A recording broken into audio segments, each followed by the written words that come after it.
Okay, let's get into it. The big news, Zoe Kravitz and Channing Tatum, they've called off their engagement. Yeah, big news. And kind of a shock for a lot of people, I think. They seemed like such a solid, Hollywood item. Totally. So they got engaged, what was it, late 2023? That's right. And the wedding was supposedly planned for like spring 2025. So this split happening late March this year, it feels pretty abrupt. Definitely abrupt. And the internet, well, X specifically, has just exploded. You just scroll, and it's nonstop opinions, theories. Oh, yeah. It's really buzzing. So that's what we want to do in this deep dive, right? Try and piece together what might have happened based on, well, based on what's out there, and figure out why everyone's talking about it so much. Exactly. We'll look at the reports, the whispers, the fan reactions, and try to make some sense of it. Okay, so let's start with Zoe's side, or at least the perspective being reported. Us Weekly had something, right? Mm-hmm. Their angle was essentially that they just grew apart. That old classic. Right. And it mentioned her career, didn't it? Like, she was really diving into High Fidelity season 2. Yeah. Needed to focus. Yeah, that was the narrative, that her work was the priority. And that actually lines up with a quote someone shared on X, supposedly from a friend of hers, around April 25th. Oh, yeah. What did it say? Something like, Zoe's all about her art. She wasn't ready to settle down. Kind of reinforces that idea of different priorities, maybe different timelines for the relationship. Interesting. Okay, but then you flip it, and People magazine reported Channing's view, and it sounds, well, quite different. Completely different. Yeah, their report said he's basically heartbroken. Like he was really looking forward to the wedding, all in. And he felt she had cold feet. That's a total contrast to the growing apart thing. It really is. And remember that cryptic Instagram story he posted? Oh, vaguely. What was it? Just like a quote about letting go. You know how people read into those things? Fans immediately jumped on it as like proof of how he was feeling. Right, right. And the fan theories, wow, they really took off on X.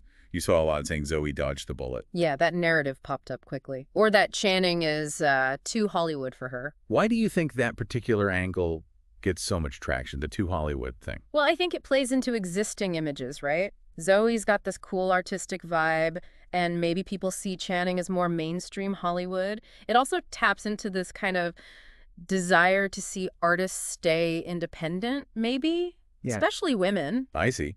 But then just as loud, you had the other side, right? People firmly team Tatum. Oh, definitely. Loads of sympathy for him. The feeling that she was the one who, broke his heart. It's really divided. Yeah, starkly divided. Mm. Why does that happen, do you think? The immediate taking of sides. People get invested in these public romances. It's like a story playing out. And when it ends, I think there's a tendency to look for well, not necessarily a villain, but maybe an injured party. And Channing often comes across as quite sincere, kind of grounded. Yeah, that makes sense. It fuels the sympathy. Exactly. And then things got even wilder with the speculation. That unverified X post, what was it, April 27th, hinting she might be interested in someone else, someone from the Batman cast. Right. Important to stress, like you said, totally unverified, just gossip floating around. But it adds fuel to the fire, doesn't it? Oh, absolutely. When there's an information vacuum, rumors rush in, and suddenly there's this whole other potential narrative, whether it's true or not. Okay, shifting gears a bit, what about the more, like, industry insider takes? She knows had an article suggesting practical stuff, right? Yeah, they brought up the classic Hollywood hurdles, like Yeah. super demanding, unpredictable schedules just makes it hard to actually be together and connect properly. That's always a factor with big stars. Always. And they also mentioned the age gap, 11 years.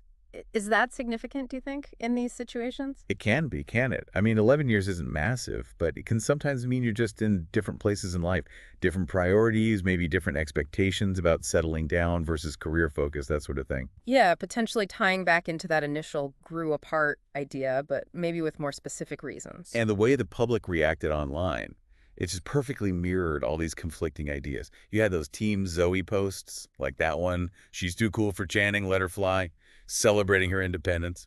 Right. It's like championing female autonomy, the idea of not settling if it's not perfectly right for your path, especially professionally. Maybe a feeling she was being held back for some people. But then the Team Channing posts were just as strong. People posting old step-up clips. Uh-huh. Yeah. That's fascinating, isn't it?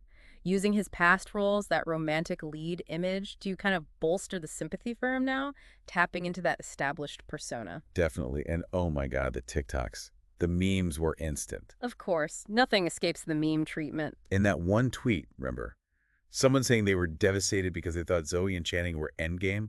He got like 30,000 likes. Why do we get so invested in celebrity couples being the one? Hmm, that's a good question. I think partly it's aspirational. We like seeing seemingly perfect matches. Maybe it gives a sense of stability or romance in a world that feels messy. So when they break up, it kind of bursts that bubble for people. Yeah, I guess so. But then you get the opposite reaction to the cynicism, people asking if it's all just for clout. Hmm. Is that inevitable now, do you think, with everything being so public? Maybe. I mean, celebrity lives are intensely public and attention is currency. So you can see why some people might be skeptical. True. It's probably unfair a lot of the time, though. Breakups are usually genuinely painful, regardless of fame, but the suspicion is definitely there. So yeah, just a whole spectrum of reactions from die-hard support for one side to sadness to just outright cynicism. Exactly. It's not a simple picture at all. The narrative is really fragmented. And that makes the official line feel a bit thin.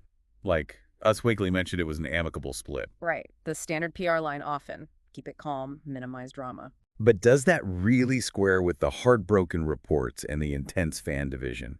It feels kind of off. It often does. The official statement versus the perceived reality can be miles apart. And now it's April 28th, right? Still no more real details from them, which just lets all this speculation keep swirling. Yeah. And the general vibe online, especially on X, seems to be that, well, a reconciliation isn't really on the cards. The narratives that have taken Hold Him Heartbroken, her focusing on art, the potential cold feet, they feel quite definitive, don't they? The public seems to be reading it as a final break. So at the end of the day, whatever the exact reasons, and we might never know them, it really just highlights how tough it is, doesn't it? Maintaining a relationship under that intense Hollywood spotlight. Absolutely. Crazy schedules, constant scrutiny, maybe those different life priorities we talked about.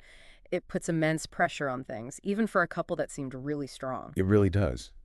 So for you listening, Hmm? what's your take? Where do you land after hearing all these different angles? Team Zoe, Team Channing, or just kind of fascinated by the whole thing? Yeah, it definitely makes you think about the whole nature of celebrity relationships and how much we really see versus what's actually going on. A lot to chew on there.